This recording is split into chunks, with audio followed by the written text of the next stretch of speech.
আমি তথ্যটা দিলাম আপনি আজিজ সাহেবের ব্যাপারে কিছু বলতে দিচ্ছেন না। ইউ আর নট দা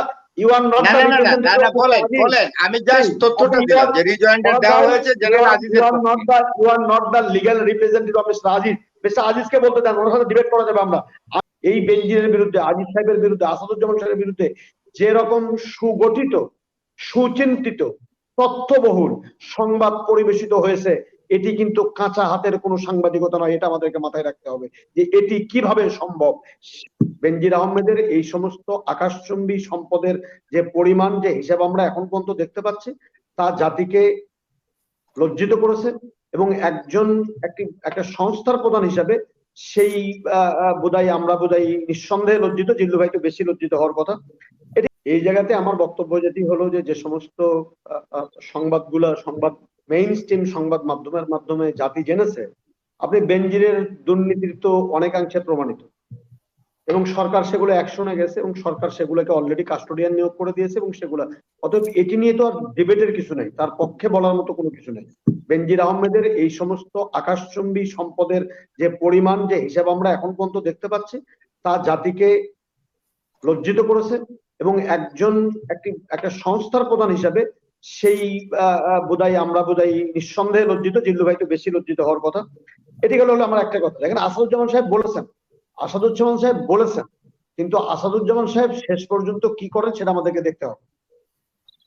আর আমার ফরাদ ভাই শুধু একটা কথা বলি যে ওনার দলের সাধারণ সম্পাদক বা আমাদের আওয়ামী লীগের সাধারণ সম্পাদক যে কথাগুলো বলেছেন বিচার হবে, ফরাদ ভাই এই কথা বিশ্বাস করতে পারলে তো আমি সবচেয়ে বেশি খুশি হতাম। কিন্তু আমরা কি এই যে ফার্মার ব্যাংক যে গিলে খাইলো আমাদের সাবেক স্বরাষ্ট্রমন্ত্রী, আমরা কি বিচার করতে দেখেছি? আমার শেয়ার মার্কেট ধ্বংস করলো 96 এর পরে, তার বিচার হতে আমরা দেখেছি? তা আমরা তো এগুলো দেখিনি। তারপরে ভয়ঙ্কর নভেম্বর, এসালন গ্রুপ টাকা পাচার করে নিয়ে গেল, আমরা কি বিচার হতে দেখিনি তো। এই বিষয়গুলো, তারপরে যে ব্যাংক থেকে যে টাকাগুলো চলে যাচ্ছে, যে বাংলাদেশের 52 বছরের ইতিহাসে সবচেয়ে বেশি খেলাপি ঋণের পরিমাণ, তার মধ্যে কোনো রাজনীতি নাই ফরাদ ভাই। বিচার কি হয়? বিচার তো হয় না। সমস্যা হলো ওই জায়গায়। আমি ওই জায়গাতে আর যাই না। আমি শুধু এতটুকু মনে করি যে অপরাধ প্রমাণিত হওয়ার আগে কাউকে অপরাধী বলা যায় না, তাদেরকে অভিযুক্ত বলা যায়। তারা চরমভাবে অভিযুক্ত। এই প্রত্যেকটি অভিযোগ রাষ্ট্রীয় একেবারে নিরপেক্ষভাবে, একেবারেই কোনো প্রকারের মহৎ ঊর্ধ্বে উঠে তদন্ত করবে, এবং তদন্ত করে যদি এই অভিযোগ প্রমাণিত হয় তাদের বিরুদ্ধে দৃষ্টান্তমূলক শাস্তি দিবে, এটি প্রত্যাশা করি। আর যদি অভিযোগ প্রমাণিত না হয়, তাহলে রাষ্ট্র যে সমস্ত মিডিয়া এই সমস্ত প্রপাগান্ডা ছড়ালো, যদি তারা দাবি করতে যে আসাদুজ্জামান সাহেব যেটা বললেন যেটা সত্য নয়, তাহলে এই মিডিয়ার বিরুদ্ধে সরকার ব্যবস্থা গ্রহণ করবে, সেটাও আমি দাবি জানাচ্ছি। তবে আমি আপনাকে একটা কথা বলে হাসিনা, এই বেনজিরের বিরুদ্ধে, আজিজ সাহেবের বিরুদ্ধে, আসাদুজ্জামান সাহেবের বিরুদ্ধে যে রকম সুগঠিত, সুচিন্তিত, তথ্যবহুল সংবাদ পরিবেশিত হয়েছে, এটি কিন্তু কাঁচা হাতের কোনো সাংবাদিকতা নয়। এটা আমাদেরকে মাথায় রাখতে হবে যে এটি কিভাবে সম্ভব, সেই জিনিসটা কিন্তু আমাদেরকে ভেবে দেখতে হবে। ফরাদ ভাই, এটা আমাদের আমলে নিতে হবে যে এভাবে দাগ, খতিয়ান, প্লট লিখে যে দেওয়া হলো, সেগুলো বোধহয় দুদক বলেন বা বাংলাদেশের জেনারেল আজিজ সম্পর্কে যেগুলো এসেছে, জেনারেল আজিজ সম্পর্কে প্রত্যেকটা রিজয়েন্ডার দেওয়া হয়েছে।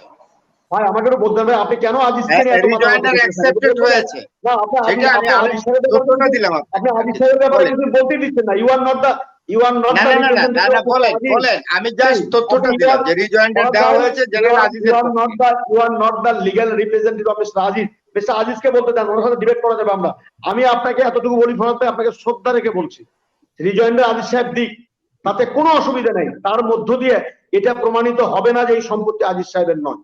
রিজয়েন্ডার হাজারবার দিক, আমি রিজয়েন্ডার চাই, দুর্নীতি দমন কমিশনের কাছ থেকে সার্টিফিকেট চাই, আমি এনবিআর এর কাছ থেকে সার্টিফিকেট চাই, আমি যারা দলিল রেজিস্ট্রেশন করে সেই ভূমি মন্ত্রণালয়ের সার্টিফিকেট চাই যে আজিজ সাহেব এই সমস্ত অপরাধ করে। আমি সবচেয়ে বেশি খুশি হব যে আমার অহংকারের প্রতীক এই সেনাবাহিনী সমস্ত অভিযোগ থেকে মুক্ত হোক।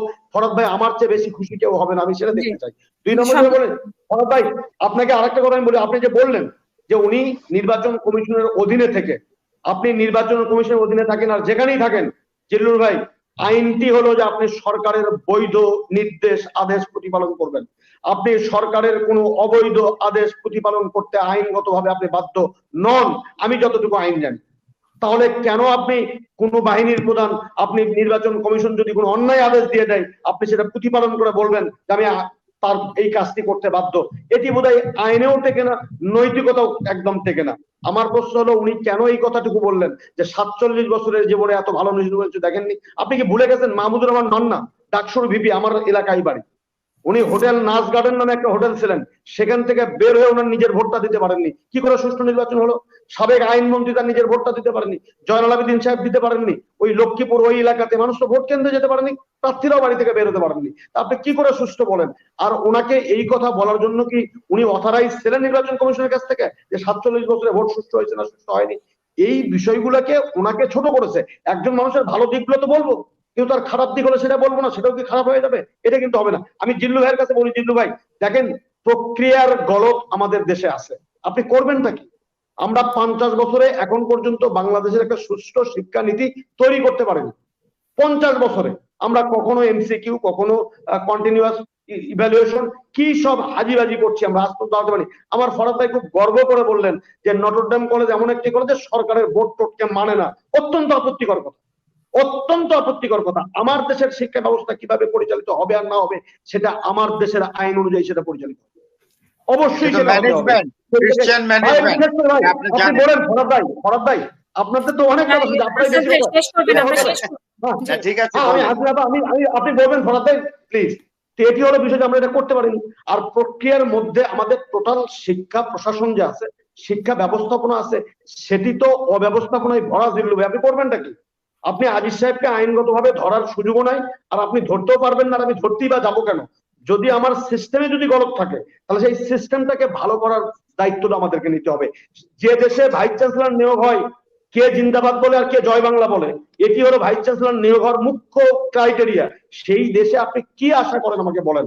আর একটা কথা আপনাকে আমি বলি, যে এই যে আপনি আমেরিকান ওয়াল ইউনিভার্সিটির কথা বলছেন, আসলে দেশের প্রচলিত আইন অনুযায়ী, ইউজিসির ঘোষণা অনুযায়ী, শিক্ষা মন্ত্রণালয়ের ঘোষণা অনুযায়ী হয়তো ওনারা ডিগ্রি নিয়েছেন, কিন্তু একেবারে সুস্পষ্ট ঘোষণা ওনারা তাদের নামের আগে ডক্টরের শব্দ লিখতে পারবেন না। কলিমুল্লাহ স্যার আমাকে কারেকশন করবেন, উনিও ভাইস চ্যান্সেলর ছিলেন।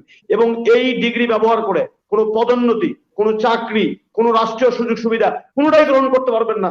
একদম সম্পূর্ণ শিক্ষা পদ্ধতি থেকে নিষিদ্ধ ঘোষণা করা আছে। অতএব যেটা নিষিদ্ধ জিনিস সেটি নিয়ে আলোচনা করার কোনো মানে হয় না জিল্লু ভাই। তবে আমি ওই যে আপনাকে বললাম যে আপনার পারসেপশনকে আমি অনার করি, যে একটা ডিগ্রি হোক সেটা মানসম্মত ডিগ্রি হোক, একটা ডিগ্রি হোক যেটা সমাজের কাজে লাগুক, সেটাকে আমি রেসপেক্ট করি, অনার করি।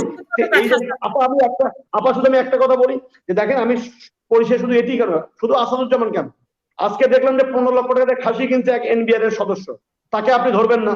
খালি আসাদ সাহেব পুলিশের চাকরি করে বলে তাকে ধরবেন, তাহলে এনবিআর এর সদস্য যে ট্রাইব্যুনালের যে চেয়ারম্যান, তার সন্তান আজকে আবার দেখলাম কি অদ্ভুত ঘটনা, তিনি তার সন্তানকে অস্বীকার করছেন, বলছেন যে উনি আমার সন্তান নন।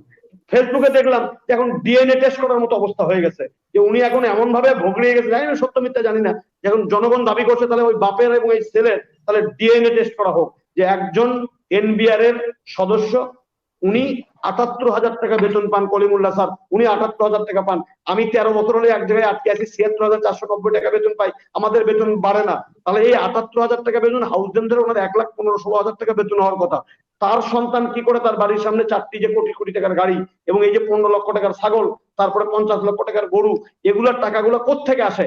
আমি একটা দাবি করি, ভ্যাসিনা পাপ কলিমুল্লাহ স্যার আছেন, রাষ্ট্রের যন্ত্রের খুব কাছাকাছি থাকেন, ফরাদ ভাইরা থাকেন, আমি অনুরোধ করি কোন পুলিশ নয়, আর্মি নয়, যারা রাষ্ট্রীয় কোষাগার থেকে বেতন পান, আবারও বলি রাষ্ট্রীয় কোষাগার থেকে বেতন পান, তাদের প্রত্যেক বছরের শেষে আর্থিক প্রবৃদ্ধির যে স্টেটমেন্ট সেটি জমা দেওয়া বাধ্যতামূলক করা হোক রাষ্ট্রীয়ভাবে, এবং এটি পাবলিক ডোমিনে দেওয়া হোক, যেন কারো সম্পদ যদি বাড়ে তার সন্তানদের সম্পদ বাড়ে বা তাদের আত্মীয় স্বজনের সম্পদ বাড়ে, জনগণ যেন জানতে পারে যে তারা এই যে সমস্ত অবৈধভাবে টাকা অর্জন করে সম্পদ প্রবৃদ্ধি করলো, তারা যেন জাতীয়ভাবে তাদেরকে চোর বলতে পারে, জাতীয়ভাবে তাদেরকে যেন ডাকাত বলতে পারে, জাতীয়ভাবে যেন তাদেরকে